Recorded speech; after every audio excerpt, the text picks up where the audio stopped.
Hey everyone, this is Raptor Chatter. We're going to be looking at some of the biggest papers to come out for paleontology in July 2023. So let's get started.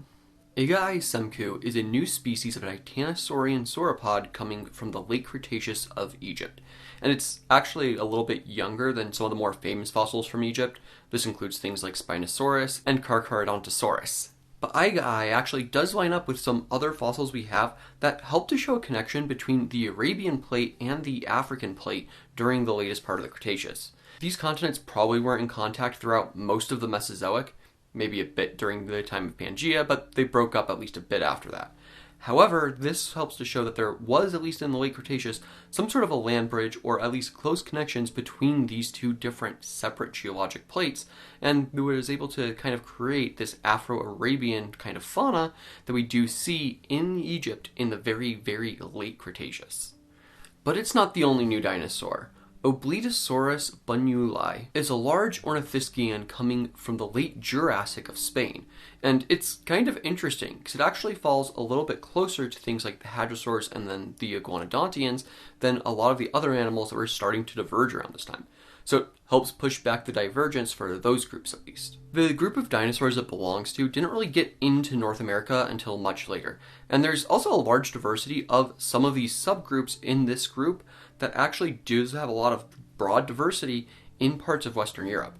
So it really suggests that the split up of North America and Western Europe during the earlier and middle Jurassic really helped to facilitate their evolution in Western Europe, and then they were able to spread across the northern continents pretty well. One example of that diversity is in Mantellisaurus, which was originally considered to be a species of iguanodon, although much more poorly known than iguanodon. It's still reasonably well known, but just not quite, tons of nice fossils the way we have with iguanodon. However, this paper kind of looked at all of its fossils a little bit more closely this time and was able to figure out a few things. First of all, it's actually not that closely related to iguanodon at all. Instead, this paper found that it was an early branching hadrosauroid, meaning it's not a true hadrosaur, it's close to that group, but just not technically in there. And we've been finding a lot of these in parts of Western Europe. Tethys hadros is another example. So it really does seem like Western Europe, again, was really this hotbed for diversity in this group. But it's not all hadrosaur-like things. Sometimes you can find something entirely different, like a new ceratopsian coming from Montana. Furcatoceratops elucidans is this new species of ceratopsian, and it's pretty similar to a lot of them. Unfortunately, a lot of their not head material is very similar in ceratopsians. However, you can look at the frill and tell that it is distinct. It really has these two horns that are pretty distinct, kind of like Triceratops, but instead of having a third nose horn, it instead had a very large bulbous nasal cavity. And this makes sense. There's actually one group, the Anisodontosaurus, that does also have this trait. So it seems like there is some broad diversity of this group during the late Cretaceous in North America, just before actually things like Triceratops were able to take over larger swaths of the continent. This is probably because the western interior seaway flooded the middle part of the country, and essentially there'd be little pockets that had broader diversity and were more livable, and that separated out populations which were then able to go on and diverge into these different species. And as for earlier ornithischians, there was a very early diverging ornithischian found coming from Thailand. It's not super complete, but parts of the hands, jaws, and then a lot of the vertebra and hips were found. So we have enough to pretty well know what it was. And like I said, it was an early branching ornithischian. It was actually closer to the sauropods, which not ceratopsians, that's important. The sauropods are actually talking about their foot shape. And so that means there's going to be things like the hadrosaurs in here, but also the marginocephalians, which is going to be things like the ceratopsians and the pachycephalosaurs. So it's really interesting to see that, hey, this thing was actually still knocking about during about the middle Jurassic. It also means that researchers are starting to be able to piece together a little bit more of what this formation would have looked like, with broad diversity of life, with different kinds of fish, even sharks in the streams, as well as crocodilians, turtles, some sort of large sauropod, this smaller animal, and one large predator in the form of some sort of metriacanthosaurid. Also from Thailand, Alligator munensis is a new species of alligator. This is really important actually because in the modern day there's only two species of alligator. There's the American alligator and there's the Chinese alligator, Alligator sinensis. This is really interesting because we don't know a ton about the Chinese alligator. It's unfortunately suffered a lot of habitat loss. We almost lost the American alligator too, though, so there is a chance it could come back with proper conservation techniques. But this animal is fully extinct, and unfortunately, Thailand has a lot of forests and things, so it's really hard to know exactly the age of it. It could be anywhere from a few million to maybe even just a few tens of thousand years old. It's hard to know how all the rocks relate to one another when you can't see them because of all of the plants and stuff in the way. It's an unfortunate reality of geology. Unlike the other alligators, though, it had a very, very short snout, meaning it was probably eating a lot of hard things, potentially turtles being on the menu, but also things like clams or mollusks of some other kind. It was very well suited to trying to just crunch into things rather than bite and pull on them, the way most crocodilians are more suited to. It also means that there was probably some sort of population of alligators between Thailand and the modern-day population of the Chinese alligator, which there's a lot of area between there. It would be really interesting to see if we could get more fossils out of that, but it might be a little hard just because of the terrain there also being rough. It's an unfortunate reality of geology again. Sometimes you just can't find everything. But they should be there, or at least they were there at one point. Kryphioparma caerula is a new aetosaur pseudoseuchian. The pseudoseuchians are the group that would eventually lead to modern-day crocodilians, but had a lot of diversity in the Triassic, including with the aetosaurs, which were herbivorous and lived on land. They're also very, very heavily armored. Fossils collected from around the Dockham Group and the Chinle Formation in areas which span multiple states helps to show that it would have been around about 218 million years ago and was distinctly different from the other aetosaurs we have found already. So it's really helping to show that there is more diversity in this group than we may have previously thought. Staying in my home state of Arizona, but moving back in time a little bit to the Middle Triassic, so just a few tens of millions of years earlier, we're going to be looking at the Moenkopi Formation and Anisodontosaurus. New fossils of Anisodontosaurus were found just outside of Winslow, Arizona. Shout out to my friend Sean who lives there, but these fossils were able to help show distinctly that it was a trilophosaurid. The fossils helped to show that some of these early trilophosaurids did actually have kind of figure-8 shaped molariform teeth. They're not true molars like mammals have, they just convergently evolved a similar shape. Meanwhile, in many of the other trilophosaurids, they had more straight molariform teeth, and very linear, I mean, like, look at these things. It's kind of wild to see them sometimes. This suggests some difference in the lifestyles of some of these different animals. For example, there's one animal, Variodens from the UK, which has a similar kind of figure-8 shape, but would have also lived at the same time as some of these other trilophosaurids with the more straight teeth. It's interesting and suggests some differences about their lifestyle that we just don't understand yet. It also suggests these ones with the kind of figure-8 or 8-shaped teeth actually got their footing a little bit earlier because Anisodontosaurus is actually from the Middle Triassic, not the Late Triassic when we find most trilophosaurid fossils. But wait, there's even more from the Triassic, including what might be the earliest diverging avemetatarsalian. The avemetatarsalians are really important for understanding what happens in the Mesozoic because they include things like the dinosaurs and the pterosaurs. Really, really important players in the ecosystems that would develop for the next tens of millions of years. Mambachiton fiandohana is this newly named animal, and interestingly, it had some armor. When we normally think about many of the early dinosaurs and pterosaurs, they really didn't have osteoderms to the same degree that this animal did. So if it was early diverging in the avemetatarsalians, that means maybe that was an ancestral characteristic that it had and then later the dinosaurs lost. This also makes a lot of sense because it was a lot larger than most of the early dinosaur relatives we find. When we're looking at this animal, Mambachiton, we can actually see with the scale bar being 25 centimeters, it's not particularly huge, but it's not particularly small either. Meanwhile, most of the animals we find closer to the dinosaurs, things like Congonophon, are much, much smaller. So it suggests that eventually this group got very, very small and then diversified into what would become some of the largest animals in the world in the dinosaurs.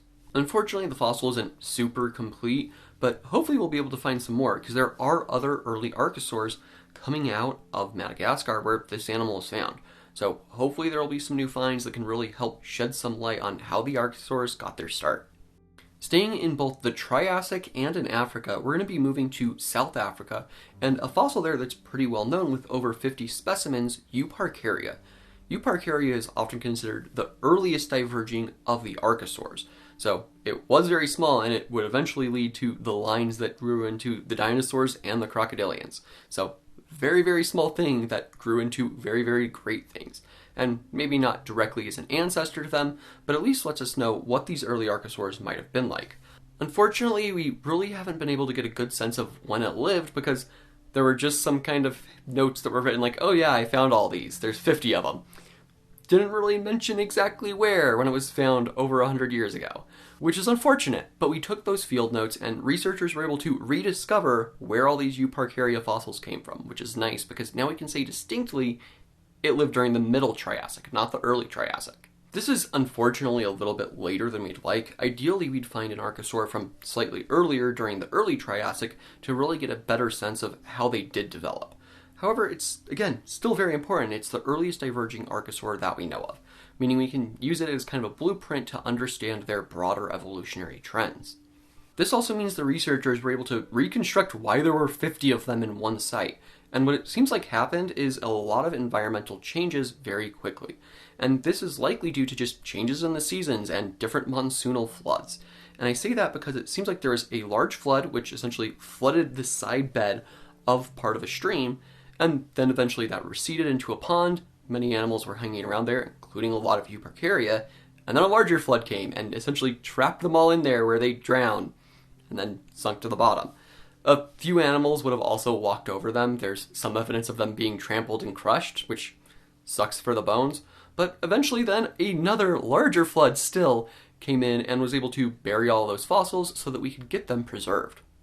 Euparkeria fossils come from the Karoo Basin, which was this massive basin caused by the crust actually folding in on itself as Antarctica and parts of South Africa actually ran into each other. This also caused the rise of the Cape Fold Belt, where a lot of sediment from those mountains ran off and was deposited, which is why we have a very, very long and good fossil record from the Karoo Basin. For more on that, you can check out the Moscops video because I talk about that geology a little bit more. But essentially, there was one paper that just went, hey look, we can reconstruct all these different environments that these animals would have lived in. And they do a very good job, but there's like 3 or 4 or more separate things they all talk about. It'd take a bit to go into detail on each one, but they are very interesting and you can check them out in the link below. Speaking of the Karoo Basin and the meeting of Antarctica and Southern Africa, we actually have some really good rocks from Antarctica as well for looking at the Permian-Triassic boundary. This was characterized by a massive extinction that killed off up to 95% of life in the water, so absolutely devastating. There is a good continuous line of rocks here as well, which is nice, and what they're able to show is pretty much when the coal seam ends, that's the extinction interval, or when the extinction really starts. Coal is formed by having a lot of biotic material in somewhere where there's not a lot of oxygen, so it can't decay as well. So basically a swamp. Yes, Antarctica did have swamps at one point. After this extinction, though, we basically get no other plant material except for leaf impressions from Glossipteris.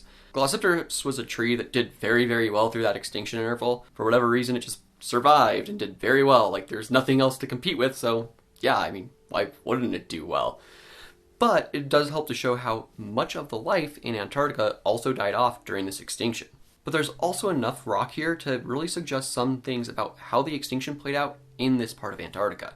Not just with the swamps leaving, but also with a lot of the water that would have been in those swamps drying up as we start getting those kind of braided rivers again, where braided rivers essentially just means, hey, it's not filling up the entire river valley or the river channel. So it's just kind of meandering through its own channel because there's not enough water as there normally would be in that channel. Now there was a period where the river did actually come back in, as you can see from this picture, helping to show essentially the progress through time of the location.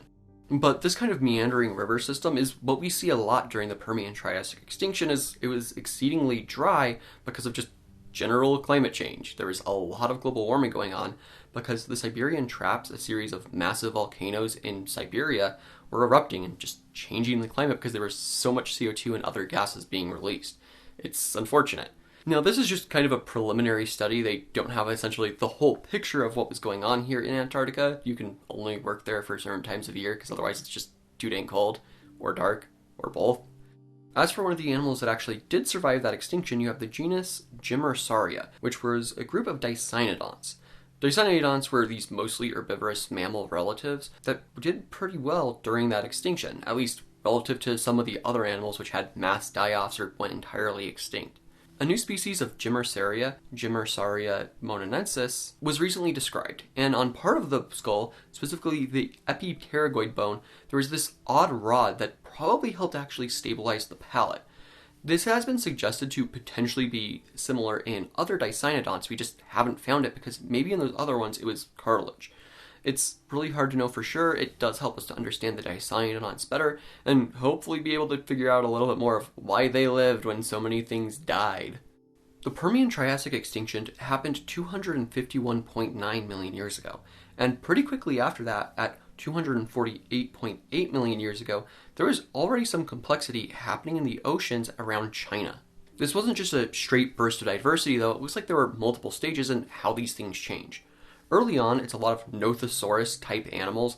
Essentially, yeah, they still have legs, but they were probably spending a lot of their time in the water and hunting fish, squid, small things like that. Later on, though, you do get this major transition into things like plesiosaurs and also ichthyosaurs at the site, meaning that over just a few million years, you were able to recover from the extinction, and then another few million years after that, have an entire faunal turnover into different forms. One of the main predators during the Permian of the Dicynodonts would have been some of the Gorgonopsids, such as Gorgonops torvis. This paper was one of the first really good looks we've had at everything except for the skull in the Gorgonopsids. It's really nice to look at the skulls. They're very well designed and they look pretty. They're very idyllic fossils. But the rest of the animal's body matters too. And so that's what this paper did. And unfortunately, again, they couldn't really compare it to other Gorgonopsids to get a sense of how the body evolved. But they were able to say, okay, they were probably ambush predators that were capable of very rapid, short bursts of speed. And then they also had powerful arms that were able to potentially push or pin down prey. They also had long saber-like teeth that, once the animal was restrained, could have been used to deliver a killing blow. This is actually something that we've suggested in other saber-toothed animals, such as the Nimraphids and the saber-toothed cats. Bondoceras bulborhynchus and Pembicephalus litumbenus are two new brunetiomorph theraspids. Like Gorgonops, they also would have had slightly saber teeth, although they wouldn't have gotten to quite the same large size that Gorgonops did. It is really interesting though, because this group is very poorly known, but what we do know about them, they had really goofy heads. And it's not known exactly what they were for.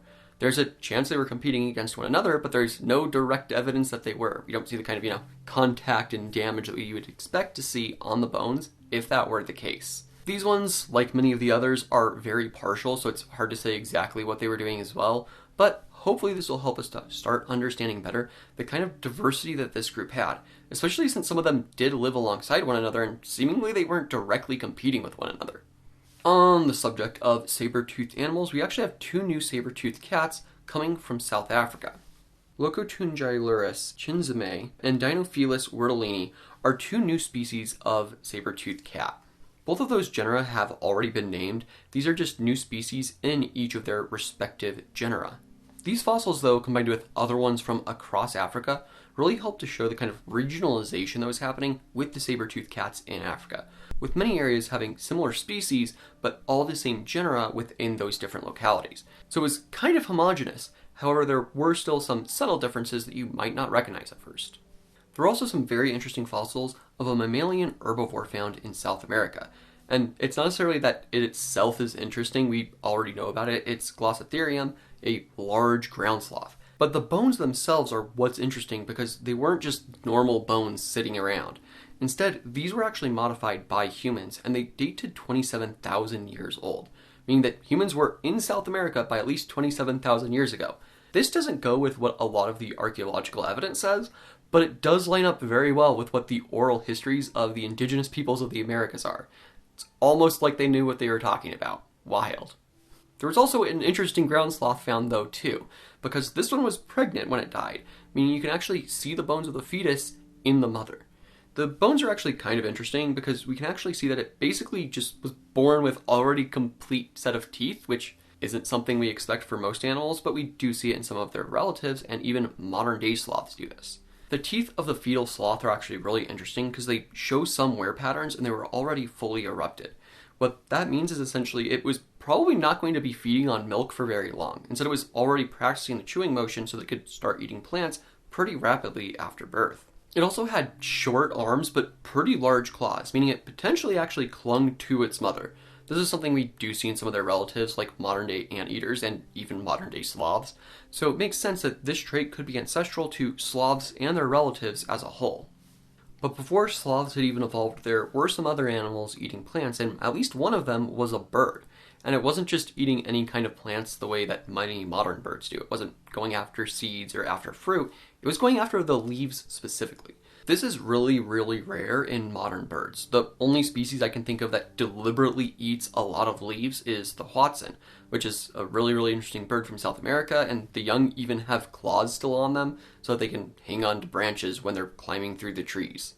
The fossil bird that was doing this was J. holornis, and researchers were able to determine this through two main lines of evidence. The first is via these very small structures in the gut contents of J. holornis, which actually do look like these kinds of leaf-based stones that do form in the stomach contents of hoatzins. So it seems like it was eating plants too. Additionally, they did a principal component analysis, which basically just means, hey, we're comparing these two things and seeing where everything plots out as far as general skull shape. And they did this with a lot of birds. And J. holornis ends up really, really close to one other bird, Opisthocomus, which, drumroll, is the hoatzin. So yeah, it seems like essentially J. holornis was the hoatzin before the hoatzin. It's really, really interesting to see that. But there's other things we can tell about birds as well, and even some of the non-bird dinosaurs, specifically about molting. When a bird molts, it essentially is just replacing one feather at a time down the wing once, maybe twice a year if it's a ground bird like a roadrunner. It makes sense to think that many dinosaurs would have done this since they also had feathers. However, we have a ton of fossils of different feathered dinosaurs, and none of them are doing this from what we can tell, which suggests that this kind of molting, sequential molting, where it's, hey, we're going to lose these in a very organized pattern, didn't really happen until the birds were already well established. One such fossil that hasn't really shown a lot of evidence for that is Archaeopteryx, which comes from the Solnhofen limestone. And sometimes you can find other things there, like ichthyosaurs. And sometimes those ichthyosaurs, like the Archaeopteryx that has feathers, also have soft tissue preserved. Except in this case, it's going to be skin or blubber. What this paper sought to find out is how that blubber was actually preserved.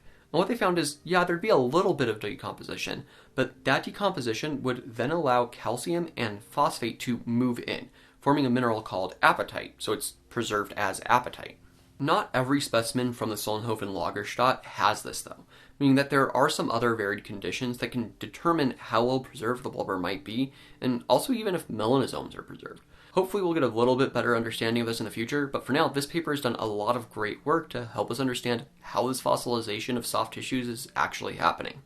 And staying in German Lagerstättes, we're actually going to be jumping back to the Carboniferous, where the first known German fossil spider has been found. Now, we actually do know it was a spider and not just some sort of close relative, because we actually have spinnerets preserved.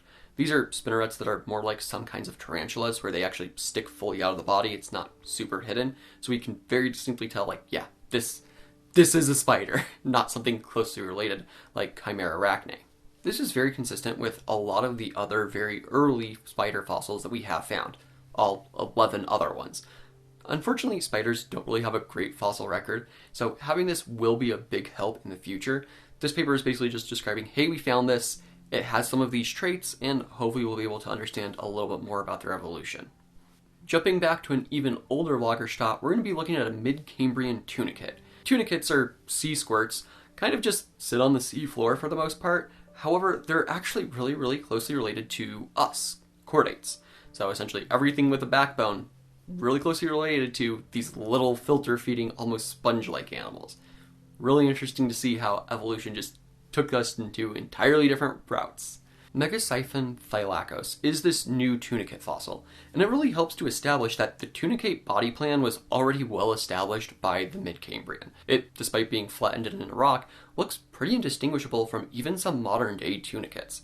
I mean, they're not flattened into a rock, but you can see a lot of the similarities with the two different valves to be able to draw water in and pump it out. But like I said, they're closely related to chordates, which means something like us, or at least like a lancelet, should have been in the oceans around this same time.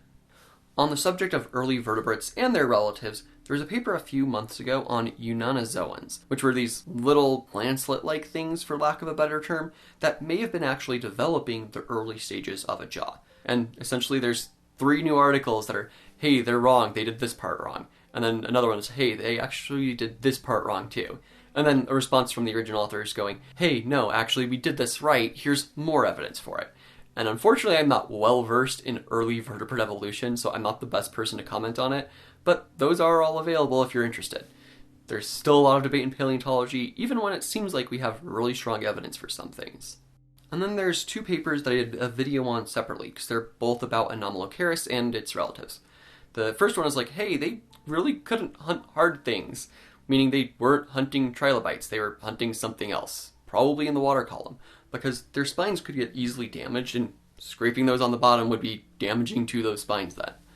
The other one looked at Anomalocaris fossils coming from Australia and found, hey, some of these are Anomalocaris, some of them are something different, and they named that new one Echidnacaris. So we're getting multiple species of things like Anomalocaris in the same environment from the Emu Bay Shale in Australia.